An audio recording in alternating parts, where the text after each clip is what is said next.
Hi, I'm Dr. Ryan Goodman with Good to Go Chiropractic. And today we're going to go over some things that you can be doing to help with the piriformis muscle. Now, this is an important muscle, and it's one that can often cause sciatica. So that's the pain that's radiating down the leg. So we're going to do some stretches and some mobility work to help with that piriformis muscle. The first one is a stretch.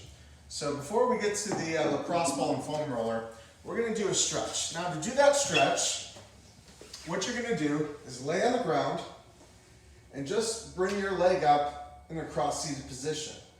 From there, you're going to lift up the opposite leg that's down. So if I'm having piriformis issues on my right side, I'm going to bring my right leg up and lift up with my left leg, and that's going to help stretch that entire gluteal region, but specifically that piriformis muscle. I can hold that for a 10 count, but preferably I'd like to get to 30 to 60 seconds. If we want to make it more difficult, we can bring our hands in between that little hole that's made and the other leg and really grab the shin of that other leg and pull in closer. Do that to help stretch that piriformis muscle. If you want to start getting into the foam roller, we can do a couple things from here.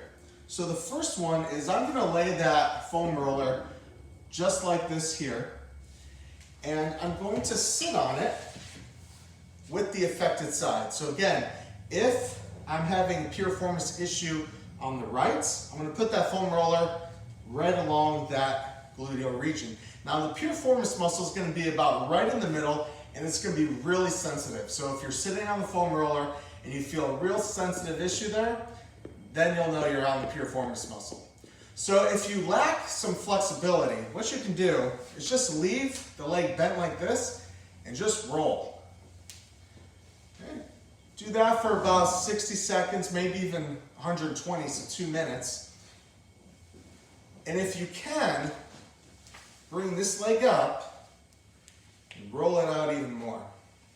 Now, if you're doing it this way, I would also encourage you to get the upper gluteal part, so kind of right around the hip area, just above that piriformis. So you're going to get that whole area.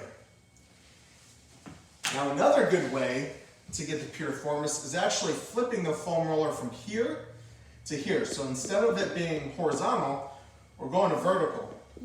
And we're going to sit on that piriformis and roll side to side. Now if you want to get more work out of it, and you can, bring that leg up. Good. Now if you want to get real crazy, we'll use a lacrosse ball. So if you have a tennis ball or a lacrosse ball, you can use either or. Tennis ball is going to be a bit softer. Lacrosse ball is going to be a lot harder. Now sometimes people using the lacrosse ball will use it a little too much, and you can develop some more soft tissue damage and bruising than effective healing. So with that lacrosse ball, I'm going to put that right in the middle of my glute, and I'm just going to roll it out. I can go side to side, just like this. And what I can really do is just find the spot that's most tender and just let a few seconds of pressure on it, roll it around, find that sensitive issue, hold it for a good 3 seconds, 1, 2, 3, move on, and just do that until those tender spots become less tender and you're not feeling it as often. Don't feel like you need to really dig in there and get deeper. So if you're looking to get rid of some of that piriformis pain, this is a good thing to do, especially if you're getting some of that sciatica as a result of it.